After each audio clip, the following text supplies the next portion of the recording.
Many times people do not understand the difference between an optometrist and an ophthalmologist because we are the only two professions that really look the eyes in depth. An ophthalmologist is a medical doctor or doctor of osteopathic medicine, an MD or DO, that is going through 4 years of medical school.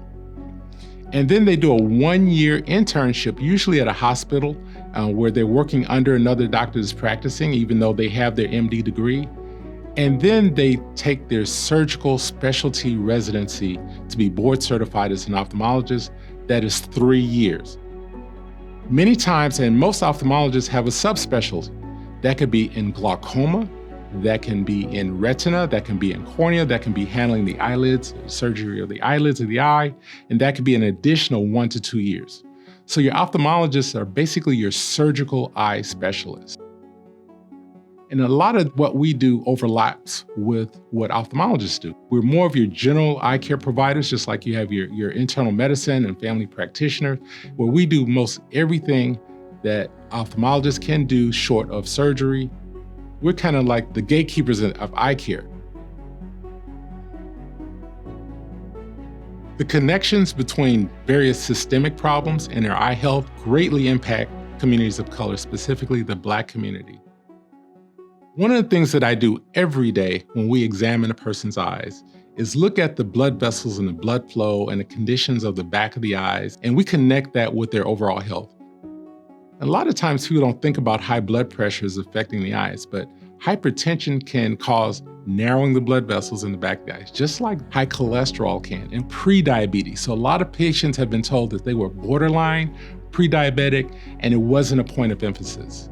The cutting edge technology that we have allows us to look at the nerve impulses and how the nerve fibers are transmitting the electrical signals in the back of the eyes. This allows us to see early changes in the back of the eyes, well before it's an issue. And I tell my patients, look, it's important to get these baselines so that over the years, we can monitor these subtle changes and talk to your physician, your caregivers about how you're handling your overall health and prevent vision impairment 5-10 years down the road. And those are some exciting things that are becoming more of the standard of care in eye care.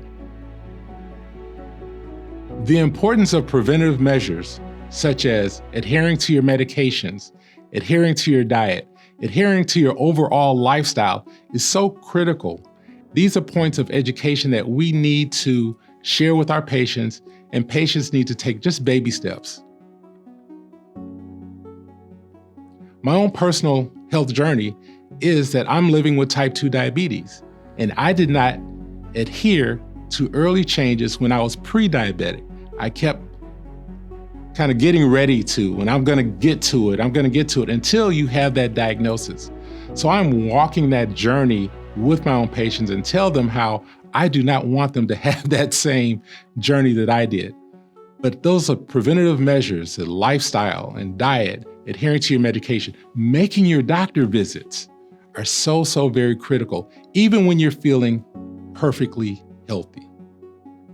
Regular eye exams and monitoring is so very important because it allows us to put the patient in a position where we can detect these conditions early. It places you in a position to where things don't sneak up on you. You're less likely for sudden onset of vision loss. As an optometrist, I like to see my children every year because they're growing. There are many tools that we have to prevent children from becoming more and more nearsighted every year. The specialty is called myopia management. So before, we did not know how to keep kids from getting their prescriptions from getting stronger and stronger and stronger every year. And there's some serious risk in adulthood when you have a very strong nearsighted prescription. So now we have technologies to deal with that. Moving on through college and your early working years, there's so many more demands put upon us with computers and with online learning and with various online platforms that we have meetings all the time. And people are experiencing more eye stress, more dry eyes from that. So I prefer to see people every year because very subtle changes in the prescription Your eyeglass prescription or contact lens prescription can make a very big difference in terms of how comfortably you're seeing. Now let's move into the 40s when people start having more issues focusing up close, a normal aging change in which your eyes kind of lose their focus and you might notice more difficulty seeing small print. We'd like to know how you're using your eyes day to day. All those demands are different depending on how you use your eyes. And so we're able to prescribe special lenses for those different situations.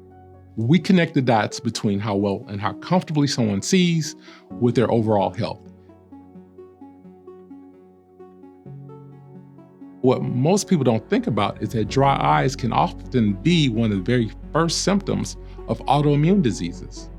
Autoimmune diseases like lupus, sarcoidosis, rheumatoid arthritis, and these are things that can have eye effects, cause eye pain, sensitivity to light, and dryness. Sometimes those eye signs can be your very first symptoms that we kind of send people and put them back in the direction of maybe getting some blood work from their primary care physician or rheumatologist. When we're connecting the dots between your overall health and eye health, a lot of patients say, well, what can I do? Our epidemic with diabetes has been following our whole nation's trend in obesity. So we also track the patient's BMI, the ratio between their overall weight and their height, because BMI is also a risk indicator for heart attack, stroke, which people don't think about, as well as diabetes.